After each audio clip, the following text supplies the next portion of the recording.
Hello everybody and welcome to my channel. If you're new here, I'm Sid, and if you always tune in to watch, thank you so much. So first things first, I sound a little stuffy. I have been battling what I'm pretty sure is COVID. It's just not registering as COVID. I lost like all of my sense of taste and I had to take like 2 full days off of work. So today I'm going to be talking about my anticipated releases and I'm so excited to talk about them. It's probably a little bit longer of a read. Also, can you tell that I'm running out of space? Because like I just stacked these here because I have no hope. I'm going to read the synopses from Goodreads and then I'm going to tell you what the date is that it releases. So I have about 7 new releases that I'm really excited about. This is mainly through the summer. The first one is The Lies of a Jungle, and it releases March 21st, 2023. And the synopsis on Goodreads says, Moses Utomi's debut novel, The Lies of a Jungle, follows one boy's epic quest to bring water back to his city and save his mother's life. Prepare to enter the forever desert. They say there is no water in the city of lies. They say there are no heroes in the city of lies. They say there are no friends beyond the city of lies. But would you believe what they say in the city of lies? In the city of lies, they cut out your tongue when you turn 13 to appease the terrifying Ajungo empire and make sure it continues sending water. Tutu will be 13 in 3 days, but his parched mother won't last long. So Tutu goes to his Oba and makes a deal. She provides water for his mother, and in exchange he will travel into the desert and bring back water for the city. Thus begins Tutu's quest for the salvation of his mother, his city, and himself. The Lies of Anjungo open the curtains on a tremendous world and begin the epic fable of the forever desert. With every word, Moses Utomi weaves magic. It sounds really good. It's also on NetGalley, so if you want to request it, obviously this comes out like literally next week, so probably not gonna get it, but in time to read it before next week. So yeah. But that comes out March 21st again. A book that already came out that I'm going to mention here is The Moth Keeper by Kate O'Neill. She is actually the author. She's the author and illustrator, I believe, of the Tea Dragon Society. I don't know if she's also the illustrator. I think she is. But I love the Tea Dragon Society. I still need to read the 3rd one actually. But she just came out with a new book called The Moth Keeper. And it came out March 7th, and I'm going to read you the synopsis. Being a moth keeper is a huge responsibility and a great honor. But what happens when the new moth keeper decides to take a break from the moon and see the sun for the first time? A middle grade fantasy graphic novel about passion, duty, and found family. Anaya is finally a moth keeper, the protector of the lunar moths that allow the night lily flower to bloom once a year. Her village needs the flower to continue thriving, and Anaya is excited to prove her worth and show her thanks to her friends with her actions. But what happens when being a moth keeper isn't exactly what Anaya thought? The nights are cold in the desert, and the lunar moths live far from the village. Anaya finds herself isolated and lonely. Despite Anaya's dedication, she wonders what it would be like to live in the sun. Her thoughts turn into an obsession, and then Anaya takes a chance to stay up during the day to feel the sun's warmth. Her village and the lunar moths are left to deal with the consequences.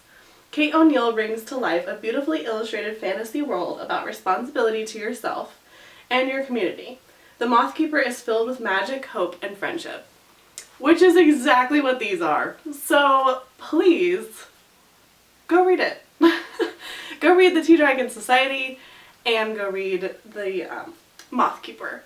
And I will leave like a little picture. It's adorable.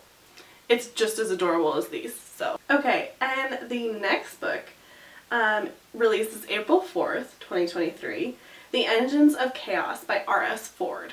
And I know this is kind of ironic, but I have not read the first one, The Engines of Empire, but Elliot Brooks, but she absolutely loved the first book, and I'm so excited because hopefully by the time I get around to it, The second book will already be out and I won't have to wait as long. I'm actually not going to read the synopsis for the second one.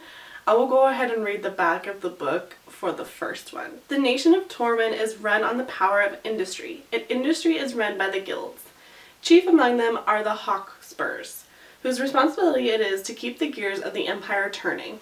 That's exactly why matriarch Rosamund Hawkspur sends each of her heirs to the far reaches of the nation. Connell, the eldest son, is dispatched to a distant frontier to earn his stripes in the military. It is here that he faces a threat he could never see coming: the first rumblings of a revolution. Tyrita is a sorceress with the ability to channel the power of Pyrestone, the magical resource that fills the Empire's machines. She is sent to the mines to learn how the Pyrestone is harvested, but instead she finds the dark horrors of industry that the Empire would prefer to keep hidden. The youngest, Fulren, is a talented artificer and finds himself acting as a guide to a mysterious foreign embassy. Soon after, he is framed for a crime he never committed. A crime that could start a war.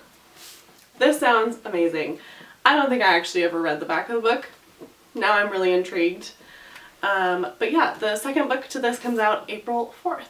The next book that comes out on April 11th is Untethered Sky by Fonda Lee. If you don't know, Fonda Lee also wrote the Jade City series, or the Greenbone Saga series, sorry. And this new book is actually a sci-fi, I believe. She said that she really wanted to try something new. So Untethered Sky. Esther's family was torn apart when a manticore killed her mother and baby brother, leaving her with nothing but her father's painful silence and a single overwhelming need to kill the monster that took her family. Esther's path leads her to the king's royal muse, where the giant rocks of legend are flown to hunt manticores by their brave and dedicated rookers. Paired with a fledgling rock named Zahara, Esther finds her purpose and acclaim by devoting herself to a calling that demands absolute sacrifice and a creature that will never return her love. The terrifying partnership between woman and rock leads Esther not only on the Empire's most dangerous manticore hunt, but on a journey of perseverance and acceptance. This sounds amazing. I am really curious. Okay, yeah, this is what I thought. It's actually only a novella. It's 160 pages. So I am super excited regardless. I actually have kind of been into novellas. I love like the short story that you can just kind of devour and it's easily consumed and it still tells a full story. Okay, the next book is May 16th and that is Yellowface by R.F. Kuang. R.F. Kuang wrote The Poppy Wars, which is behind here, my stack of Wheel of Time. She also wrote Babel, which is right up here. She is an amazing author. I love her so much. I actually don't really need to read the synopsis for this book. I know enough to give you a brief little overview. It is basically following a character who writes a book, and it's her experiences in the publishing industry in trying to get published as an Asian author, and all the stories and horrors and racism that play into getting her book published. And she actually included real stories from people within the publishing community, and I can't wait to kind of get some of the tea on that, because the publishing industry is super interesting if you've never really looked into it. Okay, and then May 30th we have The Witch King by Martha Wells. If you don't know who Martha Wells is, she is the author of the Murderbot Diaries. Need I really say more? I love the Murderbot Diaries. I could talk about them forever. They are so fun, so witty, really easy to consume. They're all novellas. I listen to them on audiobook and I can't recommend them enough. Please try to get them through your local library. They are wonderful. Don't know, spoiler for the next one of these videos. She is releasing a new Murderbot in November, and I am so excited. I can't believe it. I'm so excited. But anyway, this sounds like it's a completely different kind of story for her, and maybe she's branching out into something a little bit different. So I will read the synopsis for you. A story of power and friendship, of trust and betrayal, and of the family we choose. I didn't know you were a demon. You idiot. I'm the demon. Kai is having a long day in Martha Wells' Witch King. After being murdered, his consciousness dormant and unaware of the passing of time, while confined in an elaborate water trap, Kai wakes to find a lesser mage attempting to harness Kai's power to his own advantage. This was never going to go well. But why was Kai imprisoned in the first place? What has changed in the world since his assassination? And why does the Rising World Coalition appear to be growing in influence? Kai will need to pull his allies close and draw on all his pain magic if he is to answer even the least of these questions. He's not going to like the answers. I love her writing. I love that, like, it's kind of quirky and, like, there's a lot of jokes. There's a lot of, like, it doesn't take itself too seriously. I can't believe she's writing a new book. This also kind of sounds like it's still in the sci-fi realm for her, so on brand. On brand. The last book comes out on June 27th, The Archive Undying by Emma Candon. And here is the synopsis. When an AI dies, its city dies with it. When a city falls, it leaves a corpse behind. When that corpse runs off, only devotion can bring it back. When the robotic god of Kuan Mo went mad, it destroyed everything it touched. It killed its priests, its cities, and all its wondrous works. But in its final death throes, the god brought back one thing to its life, its favorite child, Sunai. For the 17 years since, Sunai has walked the land like a ghost, unable to die, unable to age, and unable to forget the horrors he's seen. He's run as far as he can from the wreckage of his faith, drowning himself in drink, drugs, and men. But when Sunai wakes up in the bed of the one man he never should have slept with, he finds himself on a path straight back into the world of gods and machines. The Archive Undying is the first volume of Emma Candon's Downworld sequence, a sci-fi series where AI deities and brutal police state clashes, wielding giant robots steered by pilot priests with corrupt bodies. That sounds super fun. I'm into it. It's actually a pretty big book. It's 496 pages. That's a chunker. That is also on NetGalley, so if you want to request that, try your hand at it. See if you get it. Also, The Witch King, The Lies of Anne Jungo, Yellowface are all on NetGalley.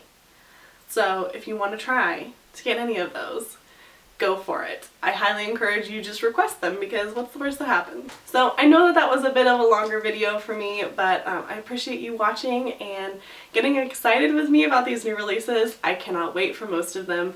I'm going to be requesting all of them on NetGalley. Hopefully I can get all of them. I think the one I want the most is probably Yellowface. I'm super excited. I have loved everything that R.F. Kuang has wrote. But I'm also really excited for Martha Wells. I love her stuff. I love Murderbot. I've now convinced my dad to read Murderbot, and it's so much fun. So if you haven't read Murderbot, go read Murderbot. That is it for today. Thank you so much for watching. Don't forget to like, comment, subscribe, join my Discord, send me a message if you want to do a buddy read for one of these new anticipated reads. I would love a buddy. Yeah, that is it for today. Thank you again so much for watching. I will see you guys next time. Bye!